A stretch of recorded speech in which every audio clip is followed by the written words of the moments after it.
Hello guys, mapagpalang araw sa inyo lahat. At ngayon guys, tapos na po yung bahay ni Tatay Nestor.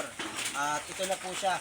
At ngayong araw na to guys, lilipat na po si Tatay Nestor dito sa bago niyang bahay.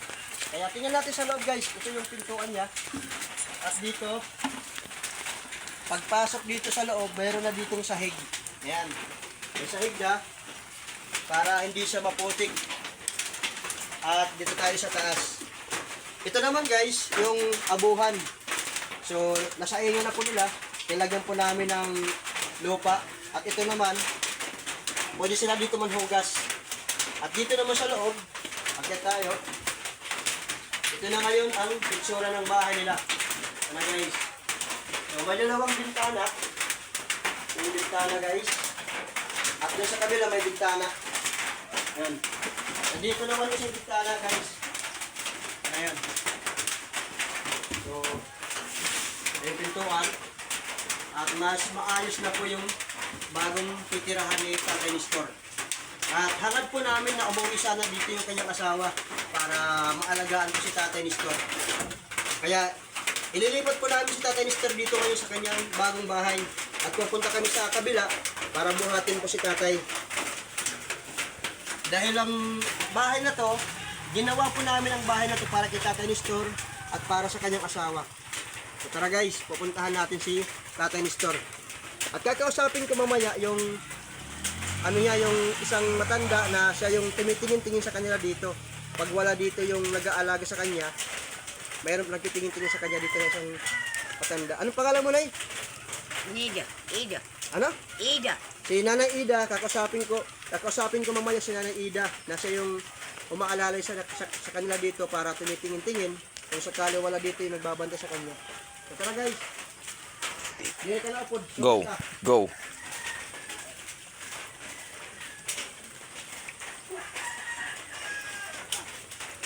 Guys, dito na tayo. Ito yung dating bahay ni Tatay Nestor. At papasok tayo dito para buhatin po namin papunta na dun sa bahay niya. Hello, Tay! Oh, dito, naka-ready na. Papasok tayo dito, pasok. Halika. Uy. Nakahanda na. So, bubuhatin po dito ni Omar si Tatay papunta dun sa bagong bahay. Kumusta, Tay? So, ito muna, usapin natin si Tatay. Tay, kumusta? Ang galaga po. Ganun pa rin. Oo. Excited ka na bang makalipat sa bagong bahay? Oo. O gusto mo lang dito? Doon ka na. Kasi ito, hindi mo naman to bahay. Di sa ganyan. Anak ko yan. Oo. O may anak ka. Yung anak mong isa na wala dito. O sige, Tay. Punta na tayo. Bubuhatin ka ni Omar. Hala, punta tayo doon. So, dahan-dahan lang. So, sige, dahan-dahan lang ha.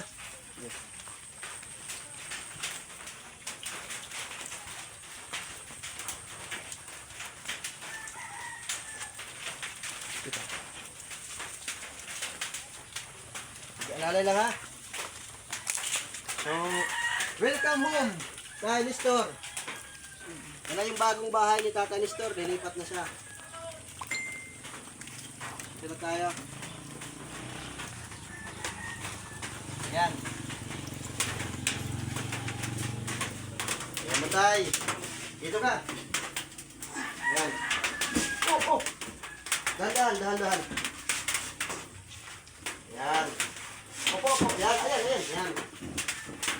Madilim dito sa loob. May sandigan. Nakasandal sa uwan. May sandalan. So, isandal mo yung sandal. Yan. So, nandito na ngayon si Tatay Nestor sa kanyang bagong tirahan. Tay, masayang-masaya ako na nakalipat ka na sa bagong tirahan. Maganda ba yung bahay mo? Maganda? Masaya ka ba? Masaya ka ba? Oo. Ayun. So, sisikapin ko tayo, nakausapin ko yung asawa mo para makauwi siya dito sa bahay mo. Ha?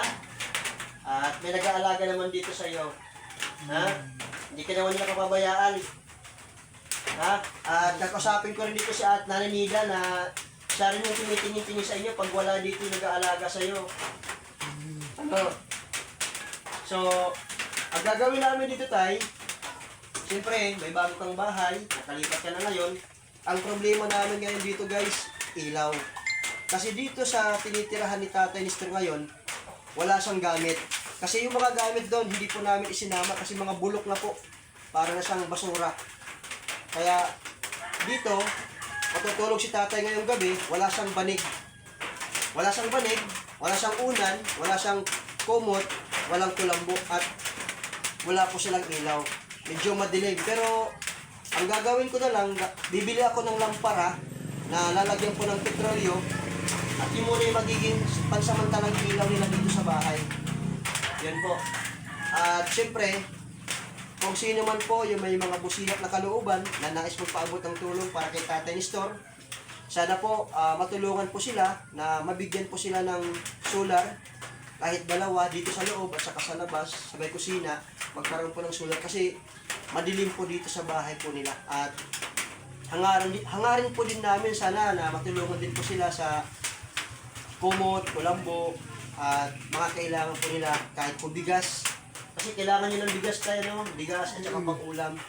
At dahil natapos na yung mission po namin na mapagawa yung bahay, at babalik pa ako dito para kung sino man po ang nais magpaabot ng tulong para sa kanila, babalik ako dito. At mag-message lang po sa akin para bigyan pa natin sila ng dagdag na tulong. At loobin sana ng Diyos na may mga taong may busilak ang kalooban na magpapaabot sa kanya. Kasi si Tatay, stroke po siya. So, nahirapan po siya. At bibilan po ako ng arinola, Tay.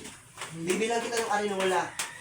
Para pag dudumi mo rin, may magagamit ka doon sa baba. At hindi ka na masyadong mahirapan. Kaya, at magpapagaling ka, huwag kang papagutom. Kasi, alam mo Tay, itong bahay na to, bigay po to sa inyo ng Diyos. Opo. Ang Diyos ang nagbigay sa inyo nito. Ko na ako. O, kaya magpapasalamat ka palagi sa Diyos at magdasal ka sa Kanya. Para sa inyo itong dalawa, sa inyong mag-asawa. Ha? At kakausapin ko si Nanay Nida. Kausapin ko siya. Nanay Nida, pwede ka kausap? Halika. Kausapin kita dito. Ito, kausapin ko si Nanay Nida. Dito ka, Nay. Dito ka, upo ka dyan. Upo. Nanay Nida. So, ito kayo si Nanay Nida, yung isa sa mga tumitingin-tingin dito sa kanila. Pag mag-isa lang si Tatay dito, ikaw yung tumitingin-tingin sa kanya. Kano-ano pala yung asawa ni Tatay Nestor? Pamangkin. Pamangkin mo siya. Kaya nang umalis siya, anong sabi sa'yo? Ganon din, tingin-tingin sa Nestor, kaya maalis siya, kaya maghahanap buhay niya, wala niya pambili ng bigay. Sabi niya sa akin, makatrabaho siya, magpapadala dito kay Nestor. Para pagbili ng pagkain niya. Pagkain ni Nestor. Sige, Bakit naman umalis anong pangalan ng asawa ni Tatay Nestor? Ali. Si Nanay Alice. Bakit naman umalis si Nanay Alice? Kasi nung nagpunta ako dito para i-check ko yung kalagayan nila, sinabihan ko siya na papagawa namin siya ng bahay. At tuloy na yung pagpapagawa. Bakit pa rin siya umalis? Kasi nahihirapan siya paghanap ng pagkain dito, wala niya mapasukan. At ayaw na rin yung maniwala na matutuloy. Hindi siya gano'n. Nagkapukuhan niya nga wala siyang maasahan niya magbibigay ng pagkain. Siyempre, si Nestor may sakit. Oo. Hindi naman pwede pagutuman siya. Oo. Yung naisip niya, umalis na lang siya magtrabaho para napaparada ni Nestor. Para padala, no? Kasi ang nakita ko talaga sa kanila nito, Nay, pagkain talaga yung problema nila. Ngayon, maganda na yung bahay nila. Nakalipat na sila dito. At ang problema lang dito ay ilaw. At pagkain. Wala silang ilaw. So ano pa yung habilin sa inyo ni Nanay Alice? Yung kung baga, wala rito mga tao, ako lang yung pag-alayon siya pagsubot, iya asawa. Pagpakain. Oo, yun naman talaga. Yun ang sabi niya sa akin. Pero yung tanungin kita, kasi yung nandito dati, nagpupunta ko dito, mayroon siyang ako, na si Makoy, yan lang yung bata, kasi siyempre, hindi naman niya kaya magpag-alaga ng bata niya, Kasi, pero ikaw talaga yung tumitingin-tingin, at yung mga anak niya, kasi siyempre, habang ginagawa namin itong bahay na to guys, siyempre, hindi maiwasan, may mga taong pumupunta dito, tumitingin-tingin sa amin at siyempre may mga usap-usapan na may mga anak talaga si Tatay Nestor. Yun yung nalaman ko, siyempre, sabi nga, may maraming marites eh. Hindi naman naiwasan, walang marites. Tama, habang ginagawa namin to, maraming pumupunta dito. Ilan ba yung naging anak ni Tatay Nestor nila ni Nanay Alice? 10. 10 yung anak niya. So, nasaan naman yung iba niyang mga anak? May mga pamilya na, nagkukulang din na sa pagkain. Ibig sabihin, may kanya-kanya ng pamilya yung mga anak niya at nagpupunta ba yung iba niyang mga anak dito? Andito lang sa may sa may Pastrana, Juni. Sa may Pastrana, sa may Jonis. May anak siya doon. Oo. Pero binibisita ba naman yung kanyang tatay? Binibisita nila. Pero ba't hindi naman nag-aabot di ba ng tulong sa kanila? Hindi ko alam kung nag-aabot sila. Kasi kung nagpupunta nila rito, dati magkasarangkay ba? Okay. Oo, hindi naman ako nakikialam kung mga bitbit. Sige, okay lang yan, Nay. Ang mahalaga doon, tulungan po namin si Tatay Nestor kasi sobrang nakakaawa yung bahay po nila na tinutulugan at talagang tagilid na yung bahay nila. Mababagsak na. At ngayon, mayroon ng bagong bahay si Tatay Nestor at si Nanay Alice. At sana kung tumawag sa'yo si Nanay Alice, sabihin mo na kung pwede umuwi na lang siya dito. At babalik pa ako dito kasi kung mayroong mga magpaabot ng tulong, bigas, grocery, solar, at ano pa yung mga gamit, babalik ako dito. Kasi sa nakikita ko guys, mas kailangan pa nila ng tulong dahil ngayon nga, lumipat na sila dito sa bagong bahay, wala silang banig. Wala silang kumot, kulambo. So, dito si Tatay hihiga ngayon sa higaan nila. So, kausapin ko muna kaya na ha. Mamaya bigyan kita mga ng bigas. Bigay. Ano muna? Kausapin ko muna to. So, ito kayo si Tatay. Nakausap ko na si Nanay Nida. Siya yung tumitingin-tingin dito para i-check lang yung kalagayan at kung nakakain na si Tatay Nestor.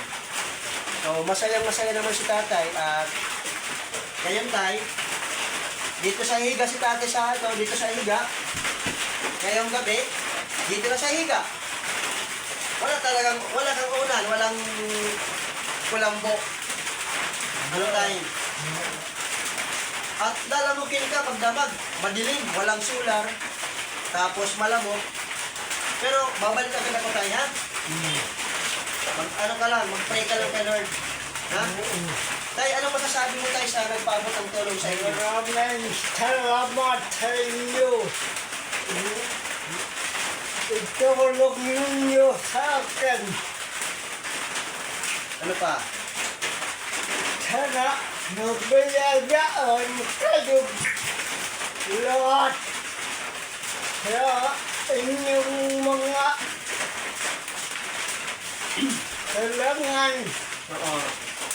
Tay, sabihin mo sa asawa mo, umuwi na siya dito. Pag napanood siya ito, sabihin mo kay Nanay Alice, umuwi na lang siya dito. Sabihin mo, may bagong bahay na kayong dalawa. Ito naman na alis siya. Umuwi ka na sa atin. May bagong bahay tayo. Oo. Kalangan kita. Sige. Usapin mo, panawagan mo si Nanay Alice. Nanay Alice na umuwi na. Kasi kailangan mo si Nanay Alice dito eh. Umuwi ka na, Alice. Sige. Maraming magsagay, magalaga, pagkain. Pagkain. Tay, nakakakain ka ba ng maayos? Nabibigyan ka ba ng sapat na pagkain? Ha? Paano kasi nung nandito kami nung una, wala kayong bigas, wala kayong pagluluto. Pero okay lang Tay, kasi bago ako umalis, meron akong bibigyan siya ng bigas. Bibigyan ko siya ng bigas. Ito. Meron akong hinandang bigas. Pangsamantala, hanggat pag-alis ko ngayong araw na to, dahil tapos na, at babalik pa naman ako dito na makapagdala pa ng ibang tulong para sa inyo. Tay, para sa inyo rin itong bigas na to. Ha? Bigay ko to. At itong bigas na to, meron ko kasi sponsor na dati pa, nagpadala po sa akin ng 5,000. At ang gusto po ni Sir, yung magpabanggit din ng pangalan, anonymous lang po yung pangalan niya. At yung 5,000, bibili po namin ng maraming bigas, ng ganitong klaseng bigas, nakasako. At pinamimigay po namin yun sa mga nangangailangan dahil yun po ang utos ng yun po ang kalooban ng Diyos na maibigay po namin sa mga nangangailangan. At yun po yung kahilingan ng ni Sir, yung sponsor po na anonymous, na ibahagi po yung tulong na galing sa Diyos para sa mga nangangailangan. At ito po, bali nabigyan natin 2 bagtay. Noong unang araw, nabigyan din kita, no? Kasi nung pumunta ako dito, wala ka kayong bigas, wala kayong pusain. At hindi ka pa kumain. At ngayon, Makakakain na ka, meron na bigas. oo, mag-iiwan ako ulit sa'yo ng isang bag. Para at least kahit wala ako dito, mga 3 araw, wala pa ako dito, hindi ako makabalik, meron kayong pangsain. At babalik ako, Tay, Nestor. Pinapangako ko sa iyo, Tay, babalik ako para mabigyan pa kayo ng ibang tulong. Kasi alam ko naman na mas kailangan pa dito mabilhan kayo ng mga kailangan ninyo. Ha? Palagi ka magdasal at magpagaling ka. Ha? Huwag kang mawala ng pag-asa. At sisikapin natin na mapauwi namin si Nanay Alice dito sa bahay niya. Kasi ito na yung bahay niya. Meron na silang bagong bahay, mas komportable at maayos na po. Ha? At nagpapasalamat ako sa Diyos sa biyaya at blessing na ibinigay po sa kanila. Dahil ito ay tawag nito, biyaya sa kanila ng Diyos. So maraming salamat. At nagpapasalamat din po ako sa sponsor dahil po sa inyo nagawan po ng bahay na maayos sila Tatay Nestor at si Nanay Alice. Dahil itong bahay na to, bigay sa inyo ni Sir at bigay sa inyo ng Diyos. Kaya maraming salamat po at sana po matulungan po sila Tatay.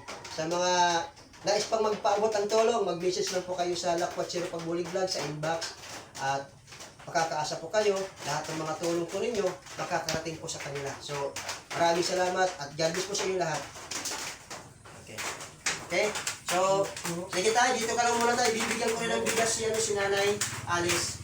Mag-post lang muna. Tayo ha, alis na po guys. At si Nanay Nida, yung kausap ko kayo ng matanda, bibigyan ko rin siya ng bigas. At bilang pasasalamat sa kanya, sa pagtitingin-tingin dito kay Tatay Nestor. At bibigyan ko siya. Sige tayo ha. Alis na po ako. At nais ko rin pasalamatan ang sponsor ko na Anonymous. Sir, ito na po yung bigas na ibinigay mong tulong sa mga nangangailangan. At isa po si Tatay Nestor na nabigyan ko po ng bigas. At ito naman po, ibibigay ko ito kay Nanay Nina, yung kausap ko kanina. So, bigyan po natin. So, dito na ngayon. Baba ko. Dito ka na dito. Diba? Para makita ka. Ayan. Dahan-dahan niya, baka... sige. So, ito si Nanay Nida ngayon, yung sinasabi kong matanda na siya yung tumitingin-tingin dito at kinausap din ni Nanay Alice bago siya pumunta ng Manila. Ano? Nay, konting tulong lang ito para sa'yo. Ha?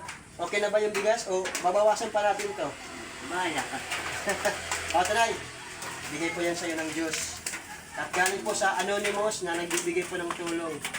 So, anong masasabi mo ngayon, ma'am? Kaya maraming salamat nito nagbigay sa akin. Oo, anong masasabi mo na napagawa na yung bahay nila Tatay Nestor?